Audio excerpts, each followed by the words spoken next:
Well, hey, Snow's on vacation, so I thought I'd drop in and, I don't know, give you a little update on things.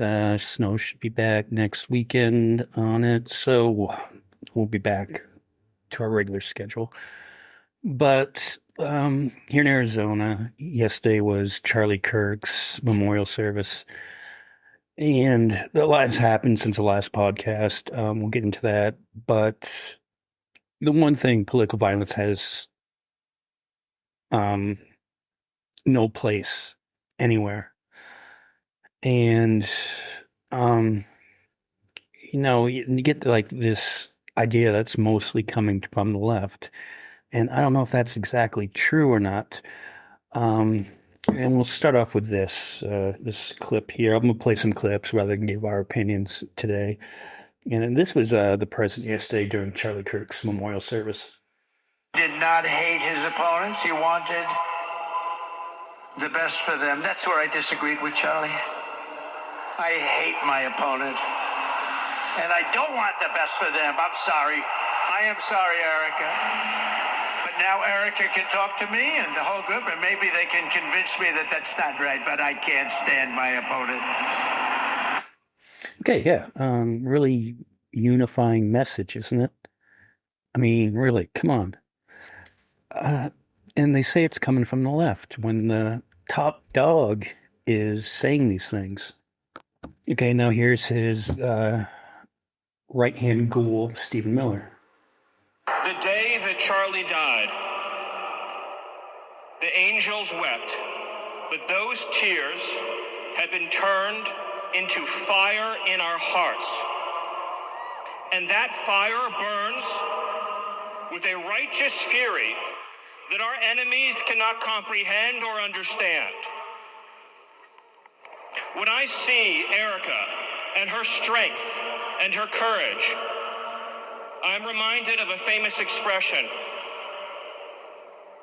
The storm whispers to the warrior that you cannot withstand my strength. And the warrior whispers back, I am the storm. Erica is the storm. We are the storm. And our enemies cannot comprehend our strength, our determination, our resolve, our passion. Our lineage and our legacy hails back to Athens, to Rome, to Philadelphia, to Monticello. Our ancestors built the cities. They produced the art and architecture. They built the industry. Erica stands on the shoulders of thousands of years of warriors, of women who raised up families, raised up city, raised up industry, raised up civilization, who pulled us out of the caves and the darkness into the light. The light will defeat the dark. We will prevail over the forces of wickedness and evil. They cannot imagine what they have awakened. They cannot conceive of the army that they have arisen in all of us. Okay, who's the they that he speaks of? Unless the right suddenly is accepting pronouns. It was a lone shooter that had done this. I mean, just this rhetoric. You hear it. You hear it with what I just played. It's just incredible. But then you had Jimmy Kimmel getting suspended last week for the comments that he made on his show. Weekend with the MAGA gang desperately trying to characterize this kid who murdered Charlie Kirk as anything other than one of them and doing everything they can to score political points from it. In between the finger pointing, there was grieving. On Friday, the White House flew the flags at half staff, which got some criticism. But on a human level, you can see how hard the president is taking this. My condolences on the loss of your friend Charlie Kirk. May I ask, sir, personally, how are you holding up over the last day and a half, sir? I think very good. And by the way, right there, you see all the trucks? They've just started construction of the new ballroom for the White House, which is something they've been trying to get, as you know, for about 150 years. And it's going to be a beauty. Yes. He's at the fourth stage of grief, construction. Up with, and every journalist that I've worked with knows that, and we need to protect the First Amendment, and this is the most important point. It's a crucible point. It's an inflection point. We all need to stand up. Beyond your call to answer the political moment, I wonder what you make of the argument that some of what is presented on late night TV, not just on Kimmel's show, but on other shows, is out of touch with middle America and doesn't reflect their views, and that some folks were actually offended by what Kimmel was saying. No, nonsense. I don't know what you think middle America is. Could you expand on what middle America is? Who is that? Folks that were not pleased with what Kimmel was saying. I mean, there's a big part of the population that doesn't agree with his politics. The administration has pointed to that as part of the reason why people have tuned away from outlets like Jimmy Kimmel Live and have tuned into other outlets that more closely reflect their views. I mean, I believe that's all a pile. You've seen the ratings when it comes to other networks, more conservative networks on late night. They're going up. Do you not? First of all, no, you're talking about Fox News, Greg Gutfeld show. It's on at 10 o'clock. You're talking not about the political moment. This is just media. There's a billion channels. The reason why fewer people are watching late night is because you can watch TikTok all day. That's why. It has nothing to do with that they're not meeting what people want, or they're not appeasing middle America. Please save that. You're talking about MAGA. You're talking about overwhelmingly white people in America that vote for Donald Trump. The vast majority of young people, the vast majority of people of color, the vast majority of Americans love Stephen Colbert. They love Jon Stewart. They love Jimmy Kimmel. And they're going to continue loving comedians and others who speak out. All these guys have millions and millions of viewers, way more than these other outlets that you necessarily mentioned. So I don't buy any of that nonsense. And I don't think it's true. I don't think it's bared out by the facts either. He's a pastor from South Carolina. Charlie Kirk did not deserve to be assassinated. But I'm overwhelmed seeing the flags of the United States of America at half staff calling this nation to honor and venerate a man who was an unapologetic racist and spent all of his life sowing seeds of division and hate into this land.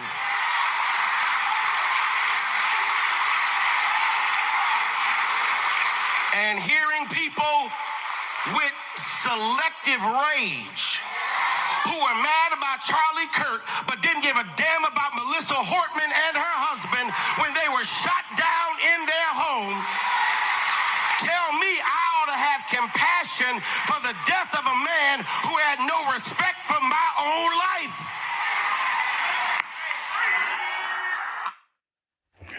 All right. I kind of love that one. He was Stephen Colbert, whose show got canceled earlier this year when they wanted the Skydance merger to go through.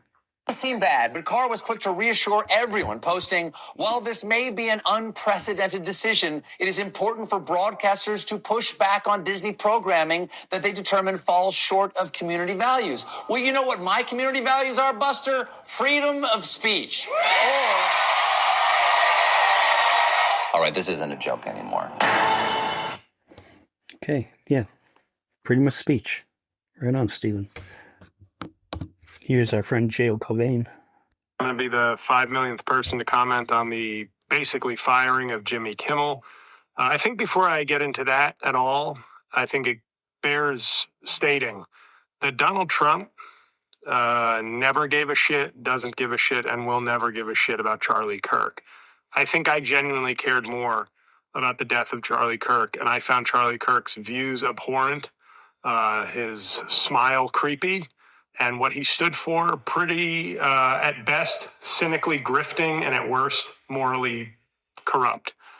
So, that said, Donald Trump, and all you have to do is go look at videos of Donald Trump in the last few days. I guess he skipped a memorial service to golf. I guess that's, maybe he was too overcome with grief to attend, so he only golf. It's golf therapy for Donald Trump.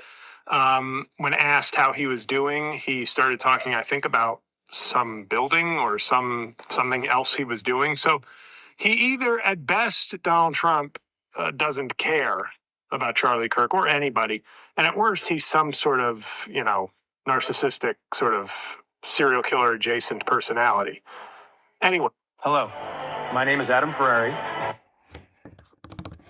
And Bedford, New Hampshire's own Seth Myers. Privilege and an honor to call Jimmy Kimmel my friend, in the same way that it's a privilege and honor to do this show every night. I wake up every day, I count my blessings that I live in a country that at least purports to value freedom of speech, and we're going to keep doing our show the way we've always done it, with enthusiasm and integrity. And I'm...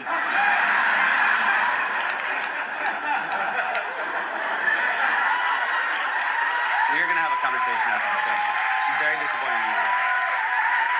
This is a pivotal. This is a pivotal. This is a pivotal and pivotable. That's how big it is.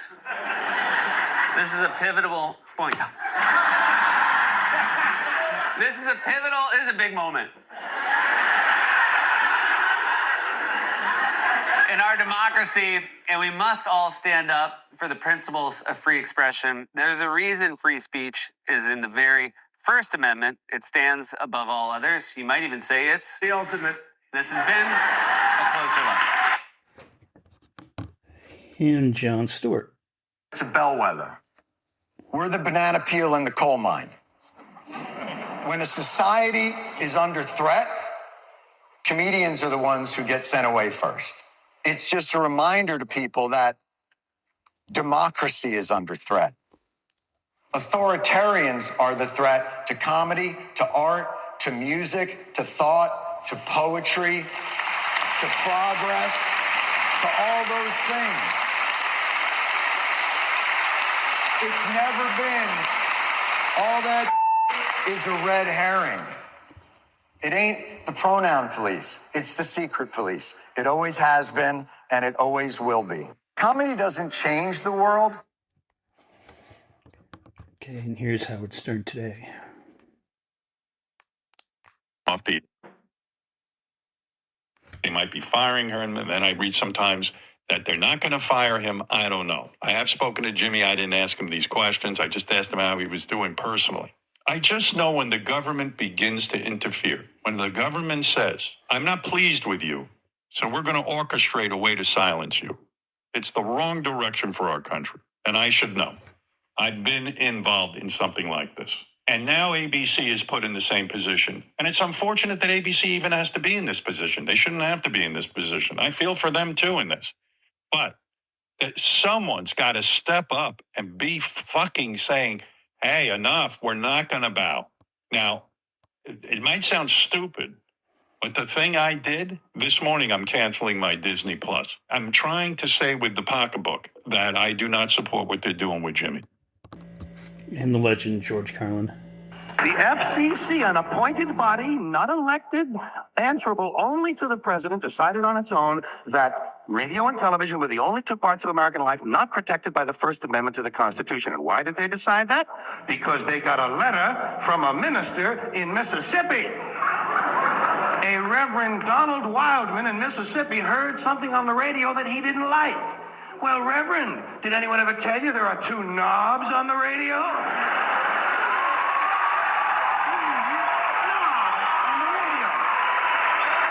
But hey, Reverend, there are two knobs on the radio. One of them turns the radio off, and the other one changes the station.